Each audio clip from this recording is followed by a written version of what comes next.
ನಿಮ್ ಸರ್ಕಾರ ಅಲ್ಲ, ಸಾಲಿಸಿಟರ್ ಜನರಲ್ ಇದು ಬರ್ಕೊಟ್ಟಿದ್ದ ಕಾಗದ ನಿಮ್ ಸರ್ಕಾರ ಅಲ್ಲ. ಕೂತ್ಕೊಳ್ಳಿ ಮತ್ತೆ ನೀವು ಯಾವ ತಡೆ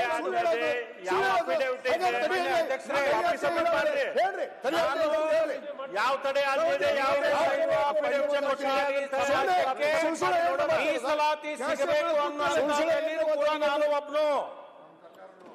ನಮ್ಮ ಸರ್ಕಾರನು ಕೂಡ ಅದಕ್ಕೆ ಬದ್ಧವಾಗಿದೆ. ಇದನ್ನ ಮುಖ್ಯಮಂತ್ರಿಗಳನ್ನ ಮೊದಲು ಮಾಡಿಕೊಂಡು ನಾವೆಲ್ಲರೂ ಕೂಡ ಘಂಟಾಘೋಷವಾಗಿ ಹೇಳ್ತೀವಿ, ಆ ಸಮಾಜಕ್ಕೆ ಮೀಸಲಾತಿ ಸಿಗಬೇಕು ಅಂತ ಹೇಳಿ. ದಯವಿಟ್ಟು ಬೆಲ್ಲದವ್ರೆ, ನೀನು ಮಧ್ಯದಲ್ಲಿ ಮಾತನಾಡುತ್ತಾ ಹೋದ್ರೆ ಲೀಡರ್ ಆಗ್ಲಿಕ್ಕೆ ಆಗಲ್ಲ. ನೀವು ಆ ಸಮಾಜಕ್ಕೆ ನ್ಯಾಯಯುತವಾಗಿ ನಿನ್ನ ಬೇಡಿಕೆಯನ್ನ ಈಡೇರಿಸಿದಾಗ ಮಾತ್ರ ನಾಯಕ ಆಗ್ಲಿಕ್ಕೆ ಸಾಧ್ಯ ಆಗುತ್ತೆ. ನಿನ್ನ ಪರವಾಗಿ ನಾವು ನಿಲ್ತೀವಿ. ನ್ಯಾಯಸಮ್ಮತವಾಗಿ ಹೋರಾಟ ಮಾಡಿ ಆ ಸಮಾಜಕ್ಕೆ ಸಿಗಬೇಕಾಗಿರ್ತಕ್ಕಂಥ ನ್ಯಾಯವನ್ನ ಒದಗಿಸಲಿಕ್ಕೆ ನಾವೆಲ್ಲರೂ ಕೂಡ ಬದ್ಧರಾಗಿದ್ದೀವಿ. ನಾವು ಯಾರು ಕೂಡ ಬಿಡೋದಿಲ್ಲ.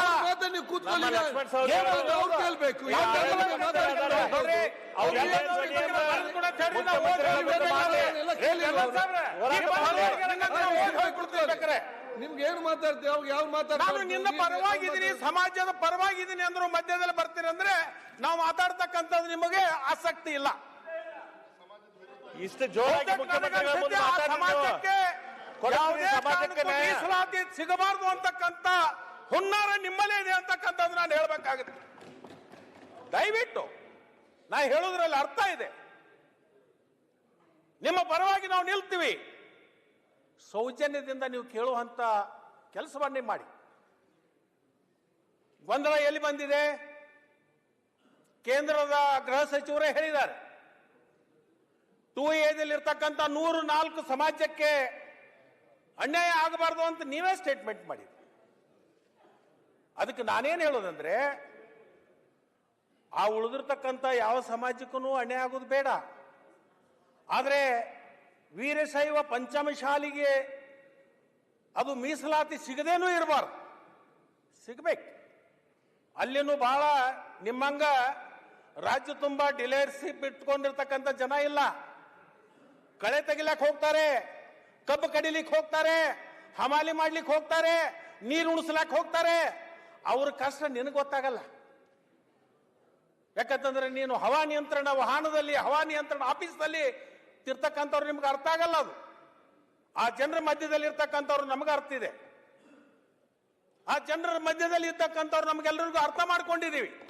ಅವ್ರದ್ದು ಏನು ಕಷ್ಟ ಇದೆ, ಏನು ನಷ್ಟ ಇದೆ, ಅವರಲ್ಲಿ ಏನು ಆತಂಕ ಇದೆ, ಏನು ದುಗುಡಿದೆ. ಬರೇ ತುಳಿತಕ್ಕೆ ಒಳಗಾಗಿರ್ತಕ್ಕಂಥ ಸಮಾಜ ಅಂತ ಏನು ನಾವು ಹೇಳ್ತೀವಲ್ಲ, ಅದಷ್ಟೇ ಅಲ್ಲ. ಪಂಚಮಶಾಲಿ ಸಮಾಜನೂ ಕೂಡ ಇವತ್ತಿನ ದಿವಸ ತುಳಿತಕ್ಕೆ ಒಳಗಾಗಿದೆ ಅಂತಕ್ಕಂಥದ್ದು ನಾವು ಇವತ್ತು ಹೇಳಬೇಕಾಗಿದೆ.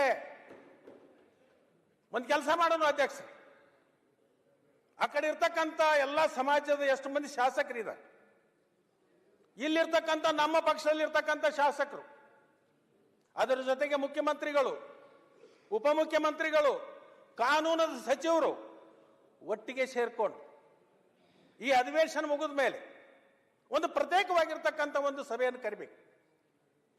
ಇಲ್ಲಿ ದಾರಿ ಹುಡುಕ್ಲಿಕ್ಕೆ ಅನೇಕ ನಮಗೆ ಕಾಣಿಸ್ತಾ ಇದೆ. ಇವತ್ತೇನು ಕೇಂದ್ರ ಸರ್ಕಾರ ಆರ್ಥಿಕವಾಗಿ ಹಿಂದುಳಿದಿರ್ತಕ್ಕಂಥದ್ದೇನು 10% ಮೀಸಲಾತಿ ಮಾಡಿದ್ದಾರೆ. ಅವರು ದೊಡ್ಡ ಮನಸ್ಸು ಮಾಡಬೇಕು. ಇಲ್ಲಿ ನಮ್ಮ ರಾಜ್ಯಕ್ಕೆ ಕೊಟ್ಟಿರ್ತಕ್ಕಂಥ 50% ಎಲ್ಲಾದ್ರೂ ಒಂದು 2% ತಕ್ಕೊಂಡು ಆರ್ಥಿಕವಾಗಿ ಹಿಂದುಳಿದಿರ್ತಕ್ಕಂಥ ಸಮುದಾಯಕ್ಕೆ ಏನೋ 10% ಮೀಸಲಾತಿಯನ್ನ ಕೇಂದ್ರ ಕೊಟ್ಟಿದೆ. ಅದರಿಂದ ಒಂದು 2% ಅಥವಾ 3% ತಕ್ಕೊಂಡು ಈ ಎರಡೂ ಸಮುದಾಯಗಳಿಗೆ ಒಂದು ಇಲ್ಲಿಂದ ರಾಜ್ಯ ಸರ್ಕಾರದಿಂದ ಪ್ರಸ್ತಾವನೆಯನ್ನು ಕೊಟ್ಟು, ಇಲ್ಲಿಂದ ನಾವೆಲ್ಲರೂ ಕೂಡ ಒಕ್ಕರಲಿಂದ ಕೂಡ್ಕೊಂಡು ಇಲ್ಲಿಂದ ಒಂದು ಪ್ರಸ್ತಾವನೆ ಕೇಂದ್ರಕ್ಕೆ ಕಳಿಸ್ತೀವಿ. ನಿಮ್ಮ ಜೊತೆಗೆ ನಾವು ಬರ್ತೀವಿ. ನಾವು ಸೇರ್ಕೊಂಡು ಕೇಂದ್ರ ಸರ್ಕಾರಕ್ಕೆ ನಾವು ಕಳಿಸಿರ್ತಕ್ಕಂಥ ಪ್ರಸ್ತಾವನೆಯನ್ನ ದಯಮಾಡಿ ದೊಡ್ಡ ಮನಸ್ಸು ಮಾಡಿ ನೀವು ಒಪ್ಪಿ ಇಲ್ಲಿರ್ತಕ್ಕಂಥ ಈ ಜನಾಂಗಕ್ಕೆ ನ್ಯಾಯವನ್ನ ಕೊಡಬೇಕು ಅಂತ ಹೇಳಿ ನಾವೆಲ್ಲರೂ ಕೂಡ ಒಪ್ಪಿಗೆ ತಗೊಳ್ಳಕ್ಕೆ ನಾವು ಪ್ರಯತ್ನವನ್ನು ಮಾಡೋಣ. ಪ್ರತಿನಿತ್ಯ ಹೋರಾಟ ಮಾಡಿಕೊಂಡು ಅಮಾಯಕರ ಮೇಲೆ ಹಾನಿಯಾಗಿ, ಆಸ್ತಿ ಪಾಸ್ತಿ ಹಾನಿಯಾಗಿ ನಿನ್ನ ಒಂದು ದುರಂತ ಅಂತ ತಿಳ್ಕೊಳ್ಳ ಆಗಿರ್ಬೋದು. ಅದು ಆ ಸರ್ಕಾರ ಇದ್ದಾಗೂ ಆಗಿರ್ಬೋದು, ಈ ಸರ್ಕಾರ ಇದ್ದಾಗ ಇರ್ಬೋದು. ಇಂಥ ನಡೆದಿರ್ತಕ್ಕಂಥ ಚಳವಳಿಯಲ್ಲಿ ಸಣ್ಣ ಪುಟ್ಟ ಘಟನೆಗಳು, ಗಂಡಾಂತರಗಳು, ಅಪಾಯಗಳು ಆಗ್ತಕ್ಕಂಥ ಸ್ವಾಭಾವಿಕ. ಅದಕ್ಕೆ ನಾವೆಲ್ಲರೂ ಕೂಡ ವಿಷಾದ ವ್ಯಕ್ತಪಡಿಸ್ತೀವಿ. ನಾವೇನು ಪ್ರತಿಷ್ಠೆಗೆ ಬೀಳಲ್ಲ, ನಾವೇನು ಇದರಿಂದ ಲಾಭ ತಗೋಬೇಕು ಅಂತಕ್ಕಂಥದ್ದಲ್ಲ. ಆಗಿರ್ತಕ್ಕಂಥ ಘಟನೆಗೆ ನಾನು ನಮ್ಮ ಸರ್ಕಾರದ ಪರವಾಗಿ